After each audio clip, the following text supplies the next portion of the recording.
Отсчитывая до 10, Рустам Галеев заканчивает очередное упражнение со штангой. 8, 9.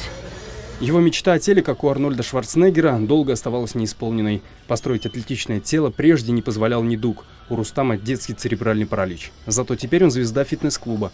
Его упорству и мужеству завидуют многие. Просто я хотел, чтобы мое тело, оно ничем не отличалось от тела обычного человека. Когда у вас случаются какие-то проблемы, никогда не надо опускать руки, наоборот, их надо сжать в кулак и просто идти напролом всем проблемам и преградам, ставшим у вас на пути. Поддерживать физическую форму – главная причина, по которой Рустам ходит в спортзал. Его кредо – постоянно доказывать всем, что человеческие возможности безграничны, стоит только захотеть. Девиз у меня всегда один – никогда не сдаваться.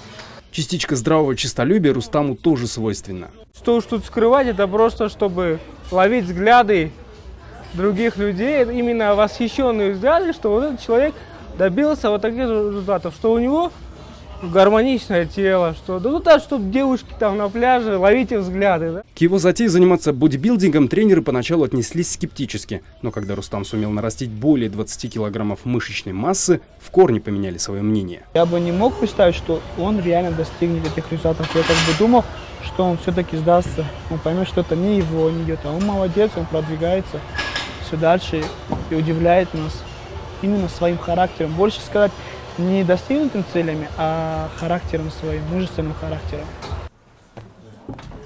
Всем здрасте. Уже год Рустам работает графическим дизайнером в одном из заведений, разрабатывает наружную рекламу. Во время поисков работы он разослал резюме в сотни организаций. Везде не подходил из-за своих физических особенностей. Не помогли даже диплом с отличием и знания испанского и английского. Сколько резюме я отправлял, всегда, в принципе, так и было. Просто дипломатично говорили, знаете, у нас есть еще один претендент, мы его рассмотрим и потом уже с вами созвонимся. Но я как дипломат, я понимал это, что мне так красиво сказали нет.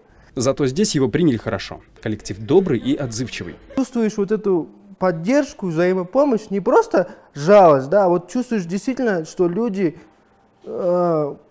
понимают тебя и хотят всячески тебе помогать. Когда ты приходишь с утра на работу, и Рус, он у нас такое что-то такое светлое, смешное всегда знающий ответы на все вопросы, любые, какие бы дискуссии в офисе не велись. Ну и, естественно, профессионал. Без помощи родных и близких ничего бы не получилось, говорит Рустам. За все достижения он благодарен своей семье. Хочется вот тоже тепло и уют, который мне дарили с детства, то же самое я хочу подарить всей своей семье. Каждый день Рустам ставит для себя новую планку и идет к своей цели. Но в будущем он хочет помогать людям с ограниченными возможностями. Шавкат Тургаев, Азат Антымаков. Настоящее время. Бишкек, Кыргызстан.